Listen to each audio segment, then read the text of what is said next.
초고령 사회의 대한민국. 안녕하세요 여러분. 오늘은 우리나라가 최근 초고령 사회에 진입했다는 소식과 그에 따른 사회적 문제를 함께 살펴보겠습니다. 대한민국이 직면한 고령화의 현실, 그리고 그 안에서 우리가 생각해야 할 점들을 간단히 정리해 드릴게요. 구독과 좋아요, 알림 설정이 힘이 됩니다. 초고령 사회 진입. 통계청에 따르면 2025년 우리나라 65세 이상 고령 인구는 1051만 4천명으로 전체 인구의 20.3%를 차지했습니다.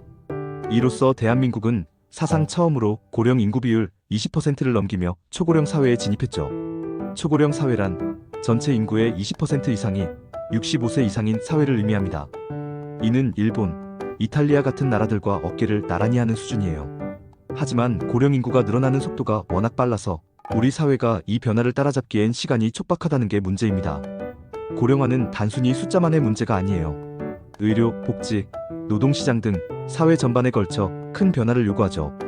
예를 들어 늘어나는 고령 인구를 위한 의료 서비스나 노인 복지 시설이 충분한지, 또 이들이 경제적으로 안정적인 삶을 살 수 있는 환경이 갖춰져 있는지 고민해야 합니다.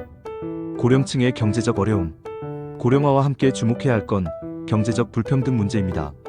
2023년 기준 소득 불평등을 나타내는 지니계수는 전년보다 소폭 개선됐지만 여전히 고령층의 경제 상황은 심각합니다. 특히 66세 이상 은퇴 연령층의 상대적 빈곤율은 2022년 기준 OECD 33개국 중 가장 높았어요. 상대적 빈곤율이란 중위 소득의 50% 미만으로 생활하는 사람들의 비율을 말하는데, 우리나라 고령층의 경우 이 비율이 매우 높다는 거예요. 쉽게 말해 많은 어르신들이 기본적인 생활을 유지하기도 어려운 상황에 놓여 있다는 뜻입니다. 이는 단순히 돈의 문제가 아니라 사회적 안전망의 부족을 보여줍니다. 연금 제도나 고령자 일자리 지원 같은 정책이 더 강화되어야 한다는 목소리가 커지고 있죠. 고령층의 삶의 만족도, 경제적 어려움뿐 아니라 고령층의 삶의 질도 중요한 이슈입니다.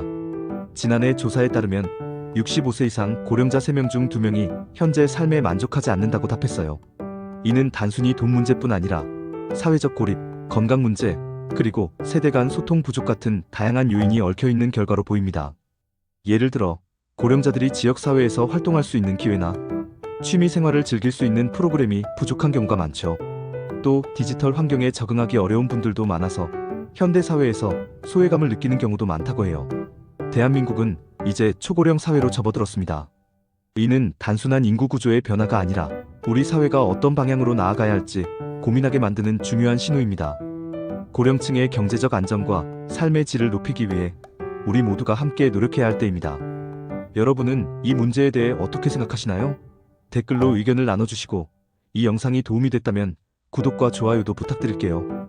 다음 영상에서 더 유익한 정보로 찾아뵙겠습니다. 감사합니다.